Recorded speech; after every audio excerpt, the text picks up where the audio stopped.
अंतिम समय में भगवान का नाम नहीं ले पाया और भगवान ने कहा बस इतनी सी बात है, मैं उनका उद्धार कर दूं। अब महाराज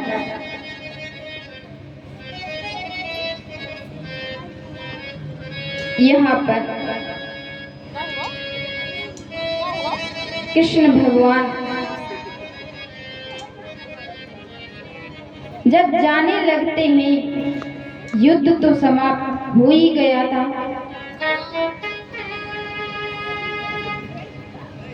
सबसे विदा ले रहे हैं।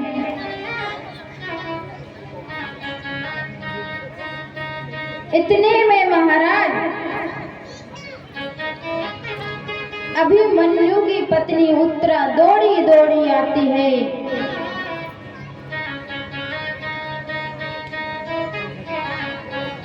और भगवान के चरणों में गिर जाती है।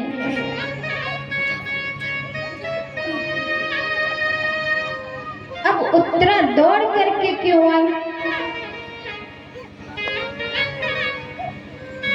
क्योंकि अश्वत्थामा ने ब्रह्मास्त्र का प्रयोग किया, क्योंकि उसको पता चल गया था कि अभी उत्तरा के गर्भ में पांडवों का वंश पल रहा था। क्योंकि उसको पता है कि अर्जुन तो हमें छोड़ने वाले हैं ही नहीं, क्यों भगवान तो पहले ही कह रहे कि क्षत्रिय हो मार दो, और जैसे मारने को होते सो कह देते कि ब्राह्मण है छोड़ दो।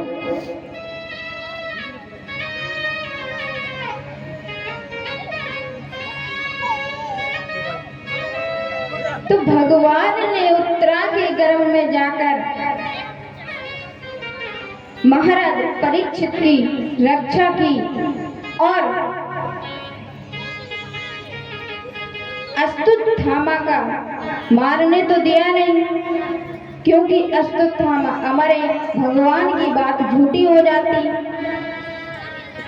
तो क्या किया कि जिस व्यक्ति का गांव में सम्मान बहुत होता है उसको मारा नहीं जाता।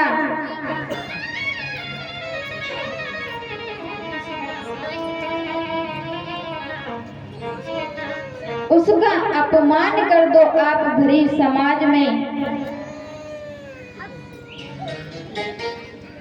उसका भरी समाज में अपमान कर दो। आप सोच रहे होंगे कि इससे क्या होगा? सम्माननीय व्यक्ति जो होगा, अगर आप उसको मार दोगे तो वो एक बार मरेगा, और भरी समाज में आप उसका अपमान कर दो तो वो जब तक जीवित रहेगा वो हर दिन मरता रहेगा।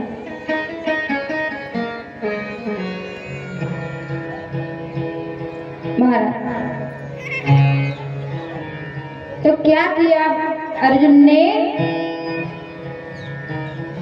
अश्वत्थामा के मस्तिष्क पर जो मणि लगी थी उसको निकाल लिया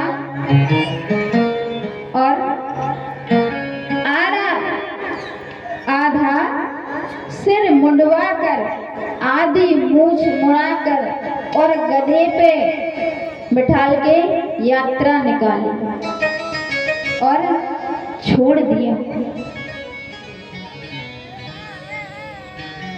कि ये जब तक जीवित रहेगा पल पल मरता रहेगा।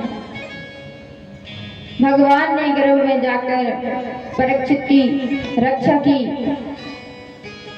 और सबसे विदा लेते हैं, सबसे कहते हैं कि मांगो। तो जब माता कुंती से कहा कि बुआ मांगो, आपको क्या चाहिए?